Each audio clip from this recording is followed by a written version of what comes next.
and a very good evening, ladies and gentlemen. Thank you for joining in as we warmly welcome you all to Executive Talks. This is a virtual space where executives talk and executives listen. Today, we will be speaking on a rather sensitive but also a very important topic, which we believe is absolutely essential, that needs to be addressed for all walks of life. And today, we will be speaking on what is harassment and what needs to be done if we are harassed. And I think this would apply to all genders and is definitely something that we could or would have all gone through at some point in time. So we believe that this would be the time that we could reflect on what we know about harassment and what we don't know about harassment. And to speak to us on it, we have with us a very inspirational lady, a human rights activist known as Dr. Tushara Wickramanayaka, or mostly well known as Tush. Hi, Tush. Hi, Dominga. Thank you so much for having me. Thank you for joining in with us. It's absolutely and completely appreciated by us. Thank you for joining in. Tush, how have you been? And I hope all is well despite the current situation. Always, all is well. All guns firing all the time. That is so amazing to hear. I'm loving the positive vibes that you give out. Tush, we actually have a wide range of viewers with us today, and I think the world would love to hear more about you. And I believe only you could do justice to that. So could I invite you to tell us more about yourself and about all the wonderful work that you have done? Sure. So I'm a physician, a medical physician by trade, by profession. I'm a mom of two teenagers, two very hormonal teenagers, I should say. And then I'm also a very passionate rights advocate for children, particularly for children, but also in general for all, an advocate for human rights. So that is, and I'm an ardent activist wherever there is injustice, and that's just me in a nutshell. That is so inspirational. I can't wait to hear more. I can't wait to hear all about it and more about it.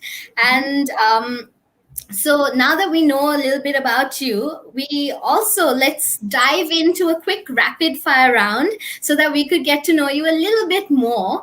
And so how this will work is I will be giving you two options for each question, and you can select the one that you feel will explain or describe you more. All right? So no sooner I said all guns blazing, you want to fire me down, huh? That's what it is. All right, Tush. So first question, coffee or tea? Coffee. Mahila or you want me to expand on the answer as well? That's okay. That's all right. Coffee.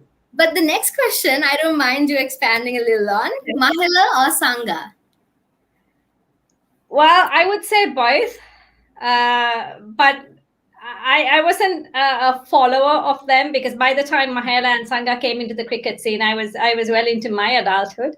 Okay. But if I may say, my favorite was actually Imran Khan and Wasim Akram when I was younger. Yeah, and very good-looking cricketers as well. Absolutely. We queued up outside the Oberoi Hotel for almost a whole day just to get their signature when they came to Sri Lanka when we were younger. Wow. Did you get it in the end? Yes, I did. All worth the wait then. It was well worth it, yes. Yes, absolutely. And my favorite Sri Lankan cricketer is Siddharth Vethamuni. Oh, okay. Very nice. Yes. Yeah. I've heard a lot about him, but I think you would know more about him for sure. Yes. Next question, Tush. Jogging or healthy food? Healthy food. I'm not an exercise freak. Healthy food, I think. Absolutely. Same here. Work from home or work at office? Definitely work with people. I'm a very extrovert, very hands-on, very face-to-face kind of person. That is absolutely beautiful. Next question would be Richard Branson or Warren Buffett? Warren Buffett would be my mother's favorite. Come on, I'm not that old. So I'll go with Richard Branson. Hey, a man with some money, eh? Yeah, completely. Wonderful, Tush. That is great. We have officially concluded the rapid fire round, and I think that definitely brought in more of an insight into your life as well. So, Tush, now that we have gotten to know you better, let's take a look into our topic for today. And to put it in a very simple manner, I have the question of what exactly is harassment? Okay. So there are a variety of definitions that different organizations around the world, the UN, etc., has mentioned. But in layman's term, for us to understand, it's a simple act that is either overt, that is done openly, or covertly, which isn't done openly, that makes the other person, which is offensive, unwelcome, uninvited. It makes the other person unacceptable. It's unacceptable to the other person.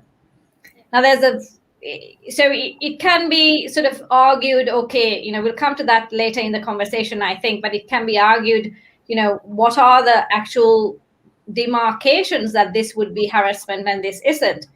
So it's basically how the other person perceives it as opposed to how you perceive it. So if you do it intentionally or unintentionally, as long as it makes the other person feel uncomfortable, then that is harassment. And that comes in a variety of ways. It's general harassment for no rhyme or reason, or it can be a variety of categories as to the sex, the age, whether you have disabilities, whether you're LGBTQ, what kind of ethnicity, the Black rights movement, all, to do with the color, the ethnic backgrounds. So harassment comes in all sizes, all shapes, in all communities around the world. So it's basically making another human being feel less of him or herself.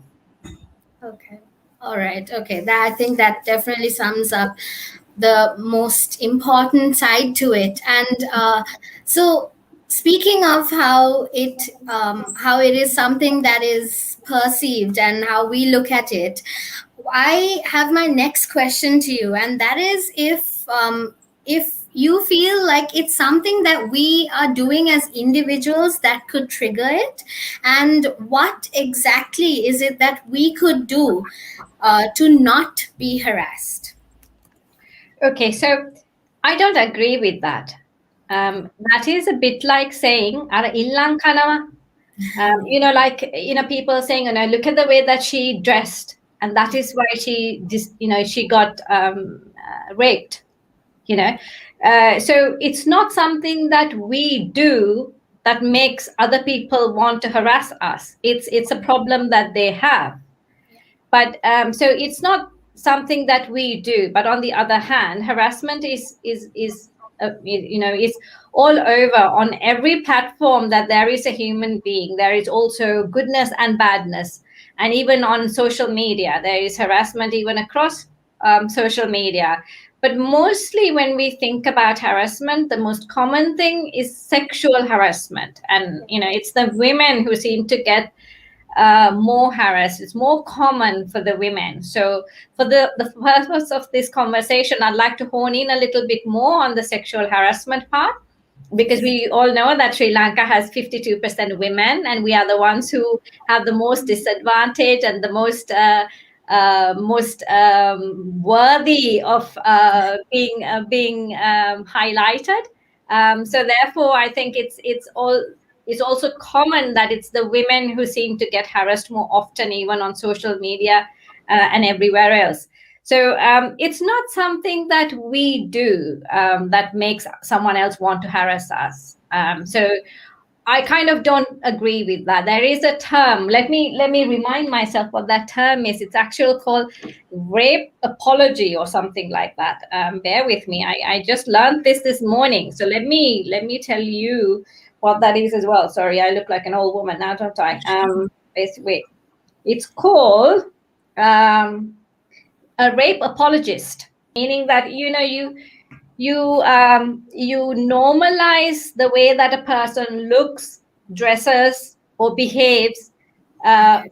in order for you to be able to gives you the justice, the right to intimidate them, harass them, and abuse them. Okay. Okay. Mhm. All right. Okay.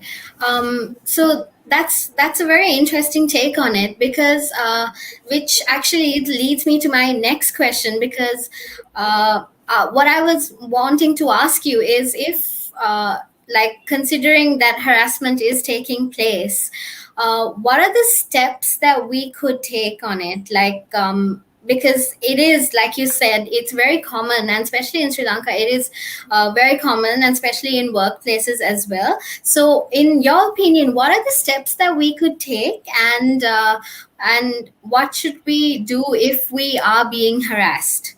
Okay. So first and foremost, how does it occur is more important. So it occurs in two categories. It's called quid pro, meaning it's overt, it's obvious, and it's a direct threat, or it's like a bargaining by a person who is in power. So your boss is harassing you, or someone in power is harassing you. Or the other way is it's called terms of condition of employment, or wherever you are, whatever that you do, whether it's in employment, whether it's in an education background, whatever it is. So the word employment is used here, where it actually affects your professional life. So in other words, the hiring, the for the opportunities for you to get further training, Yeah. promotions, etc., like that. And that affects, that kind of harassment is done as a secondary way. Yeah. But the most important thing for us to know is that, once this happens, the entire system, wherever you are, becomes very hostile, and Okay. it creates a lot of uneasiness, both for the person. So if you're talking about, you just mentioned about a workplace, if you're talking about a workplace in particular, so there are three arms that gets affected: the employee, who is the victim, Yeah.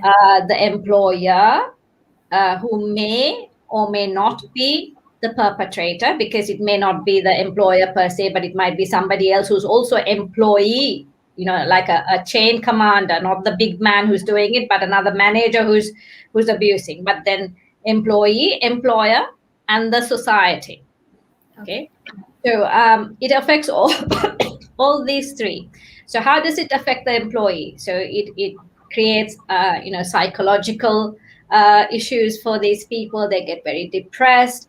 It also affects them physically. They have anxiety. They can't sleep, etc., etc. They might have their blood pressures, heart attacks. All of those things happen for people who get harassed.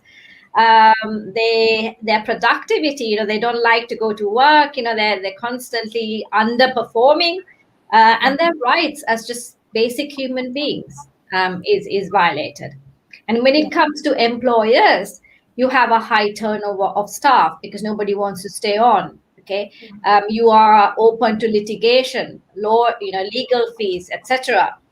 You also have issues because your reputation as a firm, as an employer, is diminished, and a magnitude of other things that happen. Then, Yeah. as a society, what happens is that how many of us in society actually stand up when there is harassment? How many of us actually see men, goading women on the streets? Do we actually go up to the men and stop them? So there is this thing of, normalizing it, looking away, ignoring it. And then sometimes, I know that my son, when he was in school in Sri Lanka, there was incident where the girls were getting harassed by one of the teachers, and he was getting very anxious at home because he didn't like it. So we didn't understand what was going on for quite some time until later when we dwelled into the problem. So like that, it affects other people too. In fact, I'm taking a little bit of time on this question. Please Please do do. stop Of course. me if I'm going on and on. In fact, in the world, there's 1 in every 3 women gets sexually harassed. But in Sri Lanka, uh, in public transport, at least 90% of women have reported that they have been sexually harassed in some way. So that is above the global statistics. Okay. And majority of the time, it happens in open view in a public place, and many people look away. Yeah, that's true. Mhm. Many Yeah. people look away. Completely. I have personally, I think it is a very personal situation as well, because I think, like as you mentioned, girls, especially here, we do tend to get harassed in some way or another, and it really hits home there. So, uh, thank you for that. And with that said, I think you mentioned before that, like it could be in like it could be either from the employer side or the employee's side. So if we're taking in terms of work, it could be any type of harassment. But in terms of work, like you mentioned, it could sometimes we don't always know that we're being harassed, Mhm. or like we don't know how to identify it, and sometimes even the person doing it doesn't really identify it as being harassment. So in that case, I just want to give this question to you, because what should we do in such a case? How can we identify it as being harassment? Is there, like, what is, in your opinion, what do you suggest for for it to happen? Like, how do we identify it? Sure. Okay. So, one of the common questions that's always asked from me is that how do we know? Okay. So, often the harassment happens in a work situation from people obviously that you know, in a home situation also from people that you know. During those situations, many people do have the courage to talk because they know the other person. Okay, but when it happens in an unusual environment where it's completely alien. For instance, you're walking down the street. I mean, I have done this myself. I have shied away. I have felt embarrassed when I'm being catcalled, when I was not this strong, when I was in my more vulnerable stages of life, when I was a younger girl.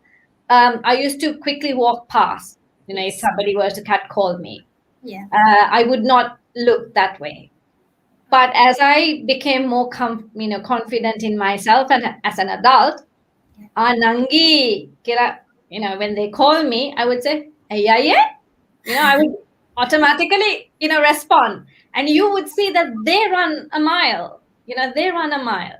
So it's actually being alert for the harassment can be any type of harassment, particularly for women with sexual harassment. It can be, like I said, an overt, so openly. Yeah. It could be a physical thing. It could be a verbal thing. It could be just a gesture, how the way they look you. There is this saying that he undressed me with his eyes, that kind of, the statement that is made. They look you from up, top to bottom, or they look at you, they stare at you as you are passing by, and they gaze at you at a particular area of your body or something like that. Yeah. So those are all, kind of hints that you can take up. Obviously, as you grow older, you will understand this, that it happens most of the time. That's recognizing it. Number two is actually having it out and open. Like, for instance, we know that in developed countries, there is if you go to any building, a state building or private building, the first thing it says is that we will not tolerate any form of abuse towards our staff. Okay, Okay. that's the first thing that you can see as you go in.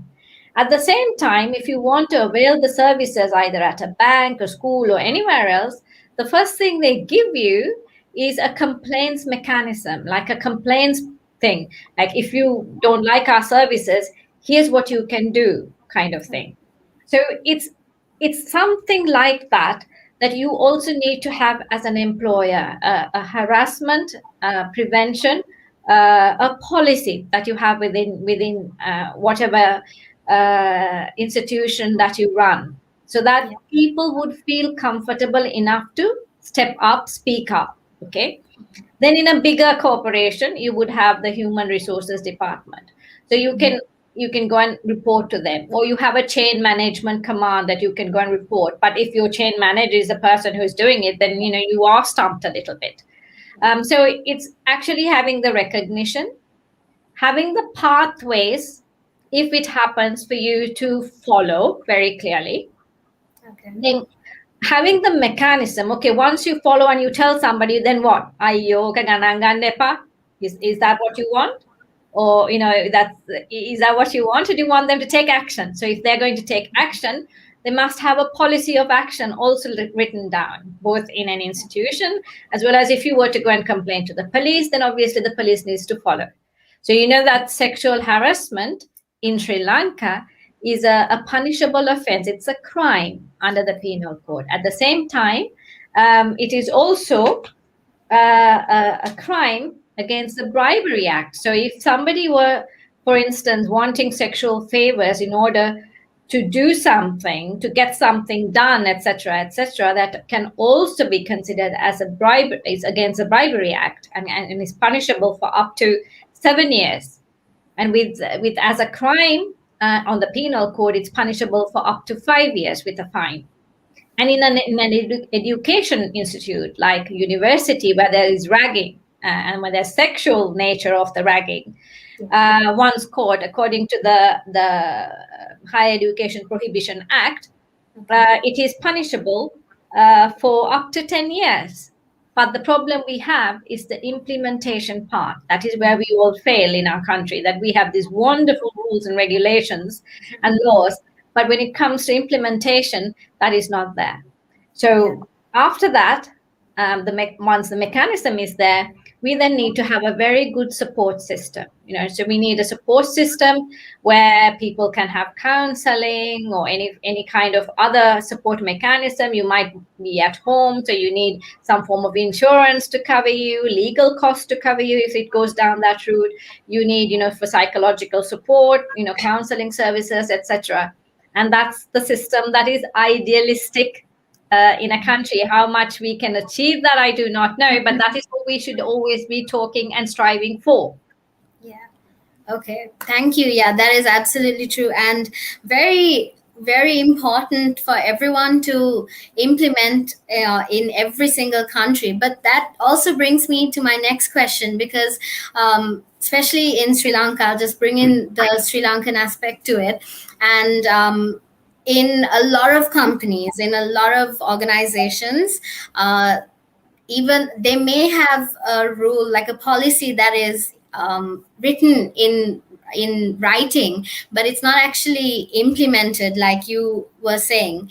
So I just want to ask you, because a lot of people, I feel like a lot of people that I personally know also have been through this, and they are worried that it could affect their future in all aspects. So I just want to know about your opinion on this, and how we can manage such situations if there is no policy that is implemented directly.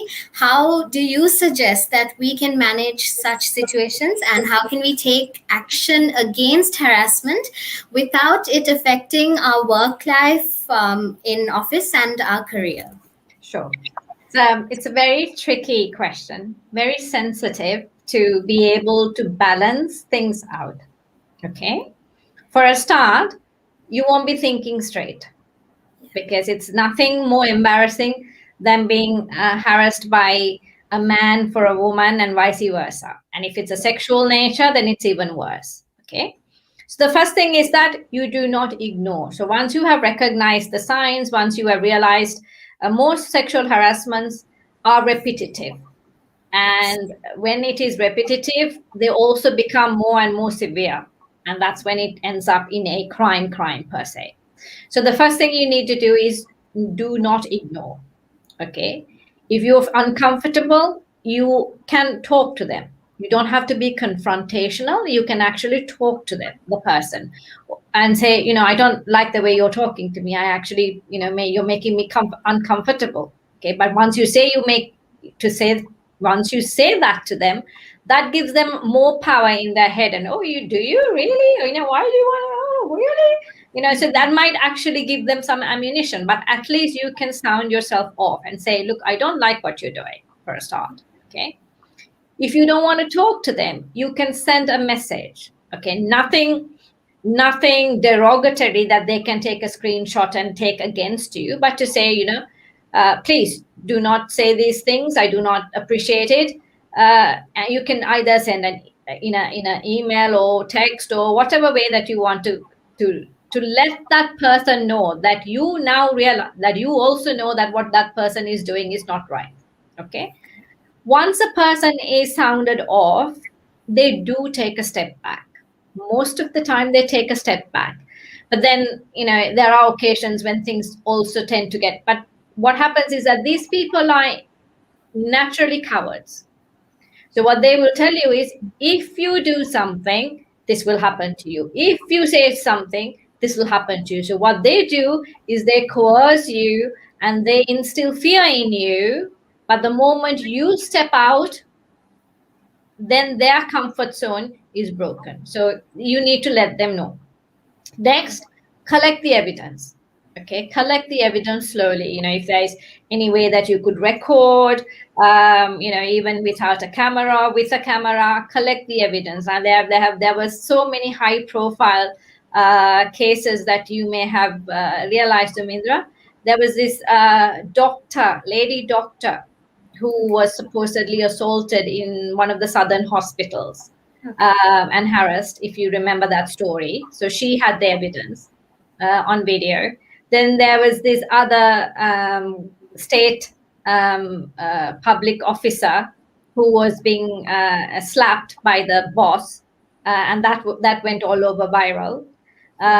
Then we had very recently the politicians who was sexually harassing the other lady politicians in the Palat Sabha thing.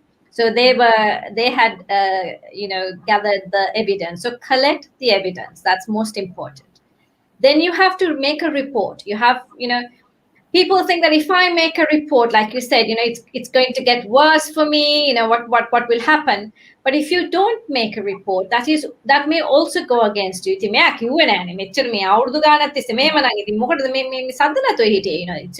that also is not right. So you can make a report. Obviously you have to be realistic that things may or may not get worse. So, but these are the things that you need to do. I'm just saying. So you have to make a report. Then if things get out of hand, obviously, then you can go to the police. And then finally, as I said, you need support. You need to be able to talk to your people that are closest to you, that you can trust. So you really need to have either a friend or a family person that you can trust in day-to-day life. If you're having a hard time, if there's something that is serious that you need to talk to, you need to offload. Never try to handle it on your own. Okay. Yes. Okay. Thank you for that very valuable answer.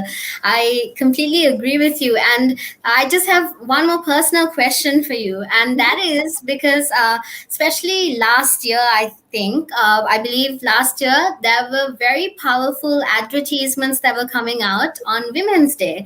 And most of them were relevant to harassment and in different ways. And they were like, so it brought in a lot of perspective to people who didn't really know that this was happening to women, intentionally or unintentionally. So as someone who is concerned about harassment happening to either myself or my loved ones or anyone, in fact, like any person who could be vulnerable to it, as someone who is concerned, what do you suggest we could go ahead with to prevent it in, like in Sri Lanka, where the policies might not always be practiced as such. uh, what do you suggest that we could do to improve the situation? Okay. So most of all is self-empowerment. Okay. There is no one who can help you but yourself first. So you need to put yourself first. You need to believe in your own worth and what you can do. Okay. So self-empowerment, first of all. I have already explained to you how you can empower yourself, the process there. Next, as I said, you need a wingman. You need a person to be in battle with. Okay, so there are places that you can go, and I am very sorry, and I say this even when I talk about children. There are places that we can go, but the system is failing us. The mechanism is crippled. The people are lethargic. Um, the entire system needs a complete overhaul in anything to do with humanitarian effort in our country, whether it's to do with harassment of women, whether it's to do with children, whether it's to do with social justice of anything else, whether it's to do with poverty or whatever. Wherever there needs to be some form of human justice, the system is very, very inept. Having said that, we can't carry on saying ayyo ithi mona karanada o mona kaata kiyalada ayyo wadak naha. We have to keep pushing. We have to keep pushing the system so that ultimately it would work. Okay, so places you can go are police. Now every police division has a children and women's section. So please go to the police. There should be a police woman who listens to you if you have a problem. Okay, that's number one. Then there is also in Battaramulla a women's bureau where it's a separate unit where you can go and complain if you've had sexual harassment or serious harassment at work or anything else. Okay, use these facilities. If we don't use them, they will be crippled even more. I mean, it may be frustrating, but that's how you do. That's what you got to do.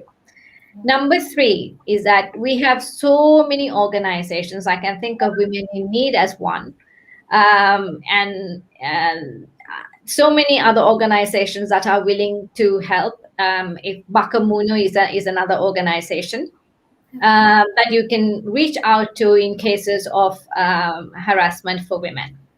Okay. Number 4 is that don't ever look away. Because the moment you think that this is not your problem or that it may never happen to you, that is the biggest injustice and crime that you commit to society. So do not ever look away. If you're in a public transport, if you see a lady who is uncomfortable, if you see a child who is uncomfortable, please reach out and help. Because the more we step out of our comfort zone, the more we try and help other people that we don't know, this menace will be, we will be able to resolve this menace. So my advice to each and every one of you is to step up and speak up. Okay.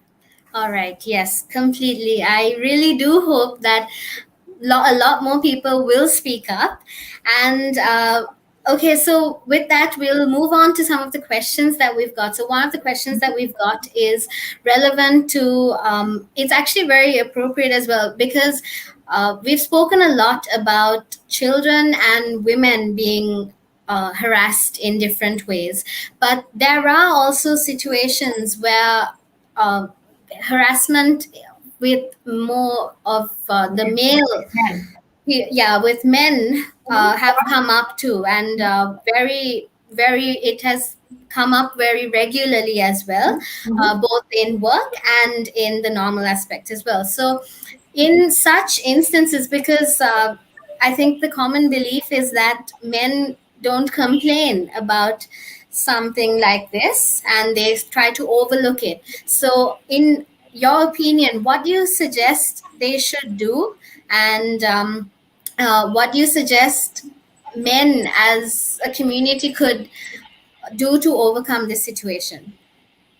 Okay, so this is not gender based. So as I said, started from the beginning. Harassment can occur across all communities, all ethnicities, all sexual orientations, every country, every around the world. So there shouldn't be a different approach for men versus a different approach for women. That is not being recommended by the International Labour Organization nor the UN. Okay. So if we were to think that every human being is born free and equal on that principle alone, okay, whether you're a man, a woman, or whatever other identity you are, whatever the age you are, harassment is harassment. Okay. So there is no need for you to be sort of thinking, oh, a men should be reacting this way and resolving these issues in one hand, and then the women should be thinking about it and resolving it in another hand. Because the law is the same. It doesn't matter whether you're a man or a woman. All these laws that I mentioned to you are the same. So there's no real differentiation that we should be taking. So the recognition, recognizing, having the process in place, actioning, taking action, finding the support, implementing the mechanism, all that is the same for men.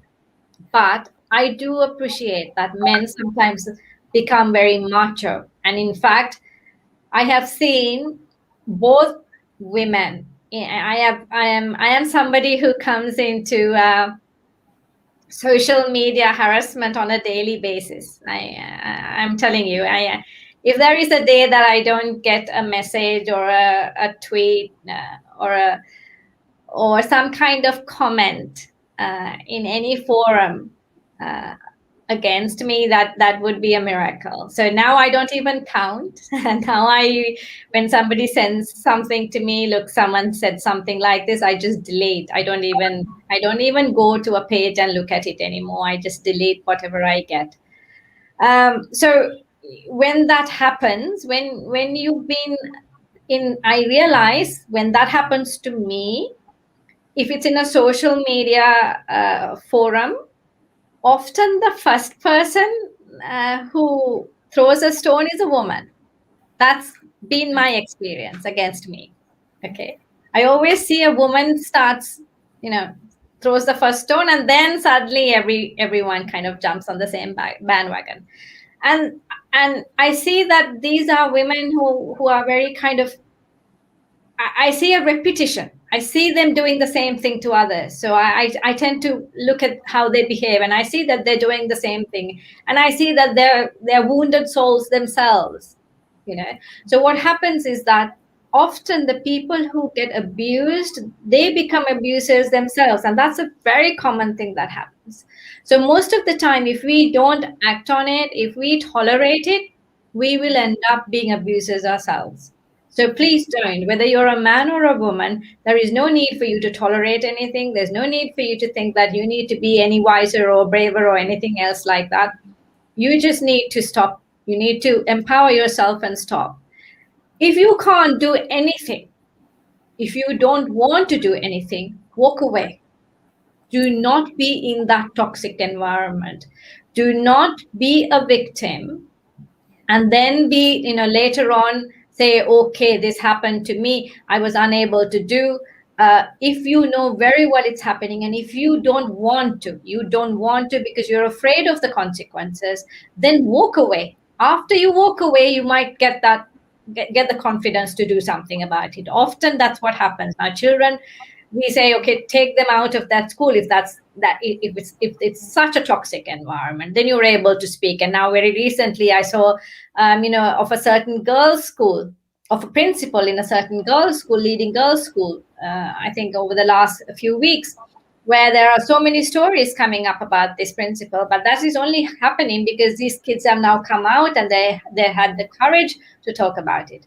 So if you're in such an unhealthy environment, and if you are that helpless, please walk away, because your sanity, your health, your mental state is really more important than maybe staying in there for the sake of the financial benefit that you would get. Absolutely. Thank you so much. It is so inspirational to listen to you. And the courage that you give is definitely something that will surely help all our viewers that have joined with us. And with that, we have officially concluded our participants' questions as well. And I just want to, once again, Tush, I just want to thank you with the bottom of my heart for being with us and for giving us so much perspective and courage to us on this topic. And I have personally learned so much about harassment and how to overcome such situations. So thank you so much once again. Absolute pleasure. Thank you so much for having me, and all the best to you and your team.